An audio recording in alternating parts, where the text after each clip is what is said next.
Assalamualaikum warahmatullahi wabarakatuh. Selamat pagi dan salam sejahtera bagi kita semua.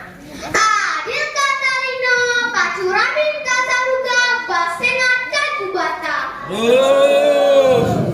Dewan juri yang saya hormati, Bapak Ibu pendamping yang saya hormati, dan teman-teman peserta lomba yang saya banggakan.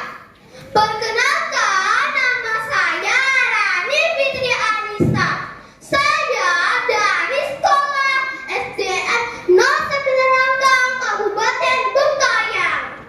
Dalam kesempatan hari ini, saya akan membawakan sebuah cerita yang berjudul Asal-usul Batu Pampor.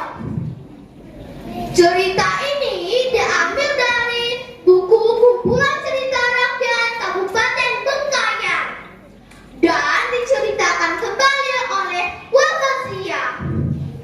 Halo teman-teman, pernah dengar belum cerita asal-usul batu pampor? Mau dengar ceritanya? Begini ceritanya. Terjauh dari kota kecamatan Sangguledo, tepatnya di sekitar jembatan Sangguledo, terdapat sebuah bukit yang bernama Bukit Pampor.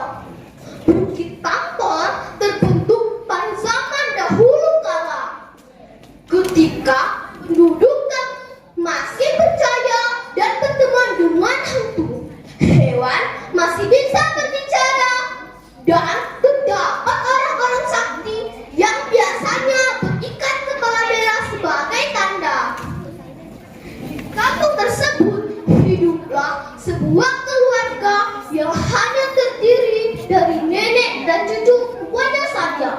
Karena ayah dan ibu dari anak tersebut sudah meninggal dalam peristiwa mengayau. Nenek tersebut bernama Nenek Pampor dan cucunya dipanggil dengan panggilan kesayangan Mau, yang dalam bahasa Dayak Bekasi berarti anak perempuan. Suatu hari, penduduk kampung mengadakan pesta adat dan makan bersama atau ngiayat selama 3 hari. Dimulai dengan menyembah Jubata, dengan memberikan puja-puji dan sembahan, serta mengundang warga dari rumah betang lain. Berbagai macam hidangan tersaji di sebuah gelondongan kayu dipotong yang mereka gunakan sebagai meja, seperti bekasan babi, daging panggang, tumpi, lemang, dan makanan enak lainnya. Pada hari pesta, penduduk kampung dan para undangan menikmati hidangan yang melimpah dengan gembira sambil bersenda gurau. Namun berbeda dengan keadaan Nes Pampor dan cucunya. Merasa tidak layak bergabung, Pampor tetap berada di rumah. Mendengar suara orang-orang, ditambah suara gong dan nyanyian, serta bau harum dari makanan. Sang cucu penasaran hingga dia pun bertanya, "Nek, kenapa luar biasa kami? Dan bau apa ini? Sepertinya sangat enak." "Oh, itu suara orang sedang berpesta. Dan ini harum masakannya, cu." "Kenapa kita tidak ikutnya? Memangnya apa saja ikut mereka?"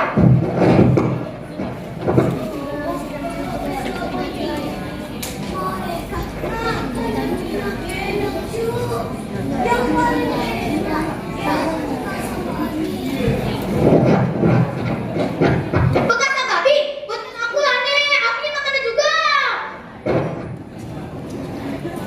bisa cu, kita tak punya daging babi karena nenek tak bisa berburu. Tapi lebih makan ya, sudah belum itu, usaha. Minta kamu orang bisa tak berpesta saja. Kata si kau sambil meninggalkan neneknya dan pergi ke pesta sendirian. Anak itu menatapi orang-orang yang berpesta.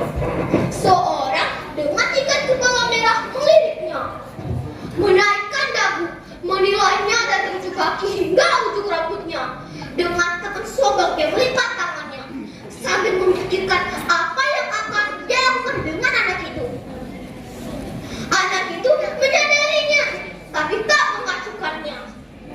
Ia terus melirik segala arah, berharap diberi secuil daging babi atau makanan lain biarpun cuma sebiji. Tapi bukannya memberi, mereka malah sengaja mengulurkan makanan, kemudian menarik kembali makanan tersebut dan memasukkan ke mulut mereka sendiri sambil terang. Demikianlah hampir semua orang mempermainkan tanpa rasa kasihan. Hei, mata, tanya pria itu.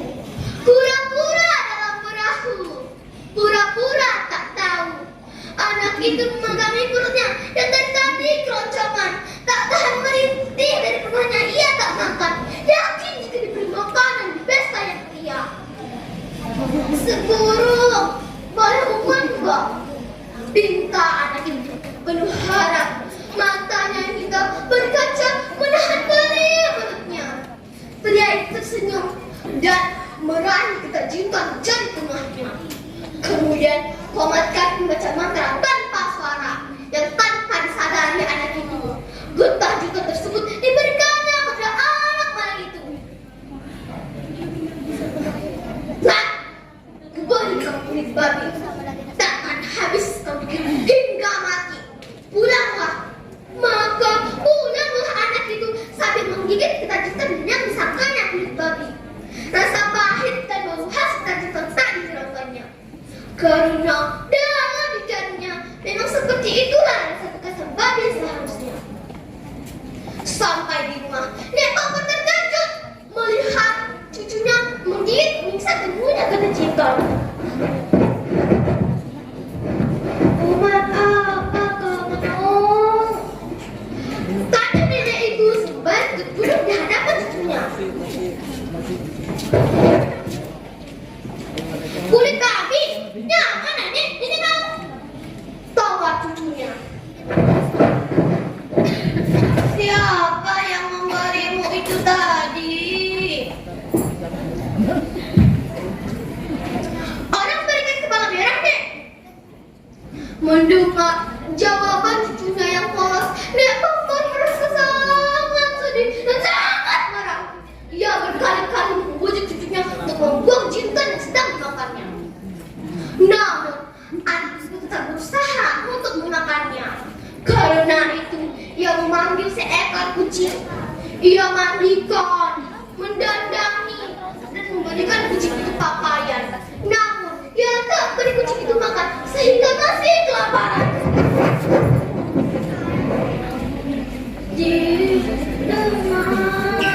Nanti kamu pergi ke tempat pesta. Di sana nanti kamu minta makan mereka ya.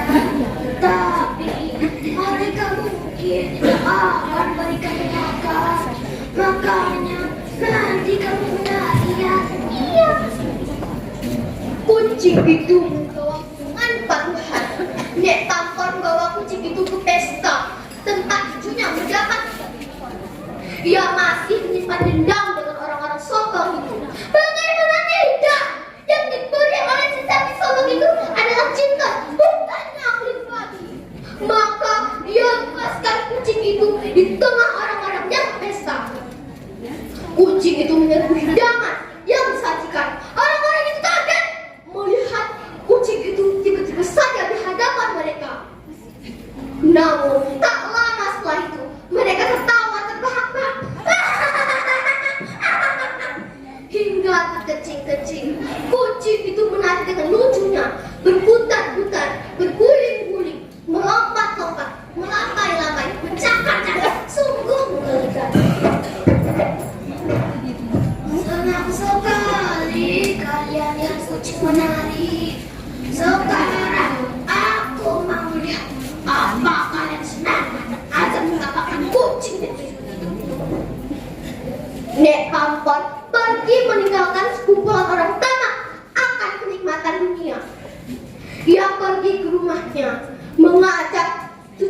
mau pergi ke sebuah pohon ara besar yang sudah tua.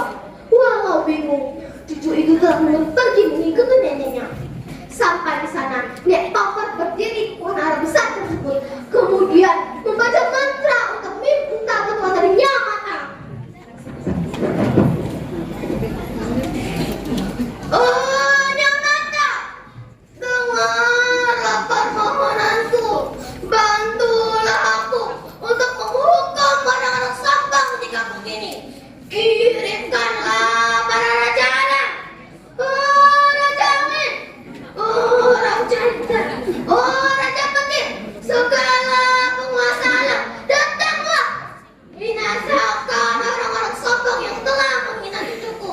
Berilah hukuman pada mereka semua. Seru Nek Pampor. Langit tiba-tiba menjadi gelap, angin bertiup kencang, kilat dan petir menyambar-nyambar, serta hujan mengguyur terus-menerus, membuat penduduk desa terkejut. Mereka ketakutan dan heran dengan sebuah hantu yang tiba-tiba. Mereka berlarian, meninggalkan halaman dan memasuki ruangan-ruangan yang ada di rumah besar, berharap selamat dari ambulan Allah.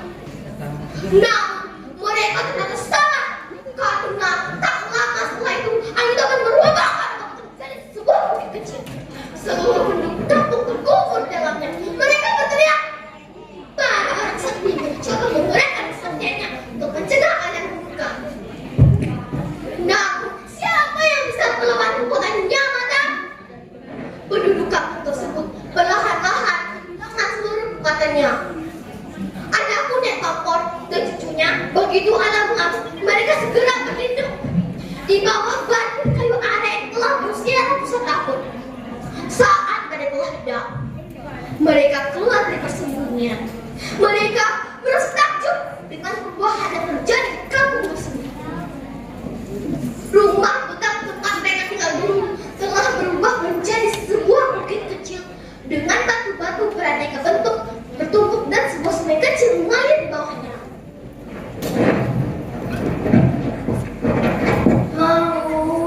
Ingat ketika kamu sudah dewasa dan menjadi orang yang berhasil dalam hidup, jangan pernah bertindak semena-mena kepada semua orang, biarpun dia hanya seorang anak kecil. Lihatlah penduduk kampung ini, mereka binasa karena sifat sombong dan menghina. Dah, kita lihat bisa tinggal di sini. Jadi, mari kita pergi sejauh mungkin. Begitulah Nek Pampor dan cucunya meninggalkan kampung tersebut tanpa seorang pun tahu kemana. Bukit kecil berisi tumpukan batu itu terbentuk karena amarah Nek Pampor. Maka bukit itu disebut Bukit Pampor.